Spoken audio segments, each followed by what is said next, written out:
Hi everyone, it's the History Teacher. This episode looks at 18th century African American literature. So-called Negro narratives, which had their beginnings in the late 1700s, were a popular form of literature. Many were in the genre of slave narratives, instigated by Northern abolitionists who discovered in these chronicles a powerful weapon to use in their arguments against the institution of slavery. The first few black authors, however, wrote about religion, making very little or no mention of slavery. Hammond was the first black prose writer of record, with A Narrative of the Uncommon Sufferings and Surprising Deliverance of Hammond, a Negro Man, in 1760. The first poet was Lucy Terry with Bars Fight in 1746. Two 18th century works that were of uncommon interest then and should still be read today are A Narrative of the Lord's Wondrous Dealings with John Marant, a Black, from 1785, and the interesting narrative of the life of Alauda Equiano, or Gustavus Vassa, the African, published in 1789.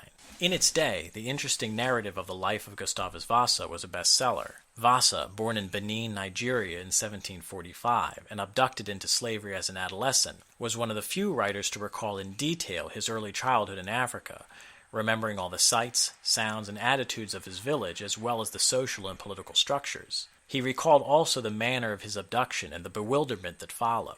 He had a naturally inquisitive mind which even under chains could not be bridled. His curiosity was boundless, and coupled with his African view of things, produced a narrative unique in its imaginative blending of fantasy and fact. Vassa remained in slavery only a few years, having the good fortune to be purchased by a kindly sea captain who tutored him. After manumission, he became a seaman and eventually a British subject. His narrative is evidence that, had Africans in America been taught to read and write, they could have contributed the same degree of inventiveness and vitality to American letters that they have brought to American music. A Narrative of the Lord's Wondrous Dealings with John Marant, a Black, dispelled somewhat the myth that religion is somehow intrinsic to black people. Marant, in passing a white church service, became curious, attended, and was seized with the Holy Spirit. He became an object of ridicule to his family, so much so that he ran away from home. Benjamin Banneker was a man of many interests and talents. He was among other things an inventor, writer, and mathematician. He is probably best known for serving on the commission that surveyed what became Washington, D.C. His A Plan of Peace Office for the United States, written in 1792, was an early foreshadowing of the United Nations. However, some scholars doubt Banneker's authorship.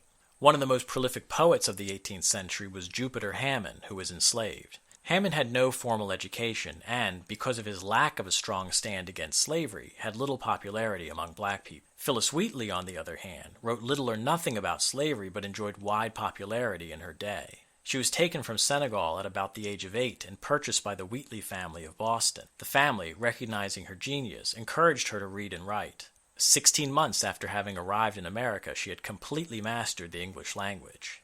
An elegiac poem on the death of George Whitefield, 1770, was her first published poem.